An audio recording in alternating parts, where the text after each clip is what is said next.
وسوسوں اور برے خیالات سے بچنے کا نسخہ، آسان نسخہ عطا فرمائے۔ اللہ کریم آپ کو اجر عظیم عطا فرمائے،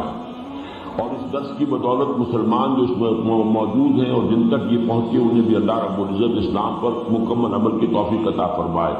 آپ کا بہت شکریہ، آپ نے ہم سب کے لیے دعائیں کی ہیں، آمین کہیں، آمین یا رب العالمین۔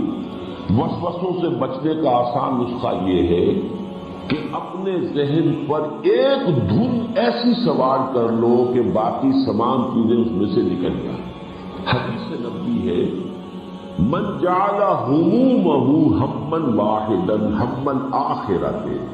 کفى اللہ جمیع همومه فی الدنیا، یعنی اپنے تمام تفکرات کو ایک فکر میں گم کر دو اور وہ آخرت کا فکر ہو۔ جب سارے فکر اس کے تابع ہو جائیں گے تو ذہن ہمیشہ اسی میں لگے گا۔ نماز میں بھی آپ کھڑے ہوں گے تو جب دوسری چیزیں سب کی تابع ہو چکی ہیں تو وسوسے نہیں آئیں گے۔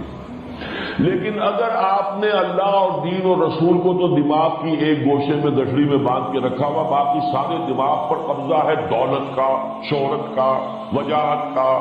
رشتوں کا، حیثیتوں کا، تو ظاہر بات ہے نماز میں تو پھر جو دماغ میں جو ہوگا چکی وہی کچھ پیسے گی جو اس کے اندر ہے، آپ نے ڈالا وہی ہوا ہے۔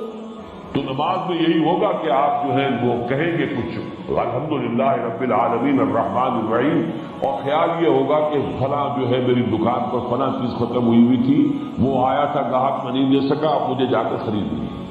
اس لیے کہ آپ کے ذہن پر وہی بستولی ہے۔ تو ہونا یہ چاہیے کہ فکر،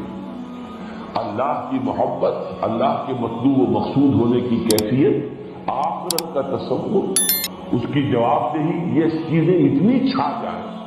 کہ پھر یہ کہ شیطان کو بھی داخل ہونے کے لیے بڑی محنت کرنی پڑے، مشقت کرنی پڑے اس کے اندر کوئی ہیڈ وے بنانے کے لیے۔ لیکن اگر سارا کچھ ہم نے اپنے دماغ کے اندر وہی کچھ رکھا ہوا ہے تو وہی چکی جو ہے وہ پستی رہے گی۔